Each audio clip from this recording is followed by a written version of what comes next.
Alam mo ba yung taong ahas sa mall? Ito yung storya natin for today. Yan yung kinatatakutan ng mga batang 90s before. Ano ba talaga yung taong ahas? Sabi ng mga tao, yan daw ay inaalagaan ng mga may-ari ng malalaking mall at ginagawang pampaswerte sa negosyo. Ba't ba kinatatakutan ito? Kasi kumakain daw ito ng tao. At sa dami-rami daw nawawala na sa mall huling nakita, talagang mapapaisip ka na kinain na sila ng taong ahas.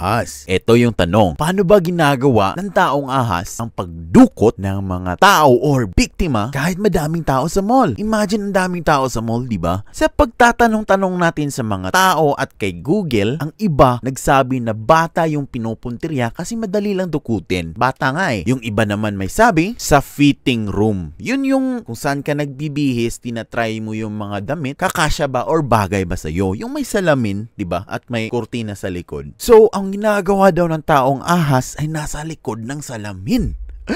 Bubuksan at dudukutin ka. Ang iba naman may sabi, yung tinatapakan mong sahig ay parang trapdoor. Bubukas at malalaglag ka, dun ka kakainin ng taong ahas. Ito pa, may balita na itatago natin Mall R. Isa sa pinakamalaking mall sa Pilipinas, usap-usapan na si Ate AD, tatago natin yung pangalan, ay nainkwentro ito. Nabalita din ito, so i-check mo na lang sa Google. Ikaw ba, naniniwala ka ba sa taong ahas? Alright, shout out dyan sa mga matatapang na empleyado natin sa mga malls.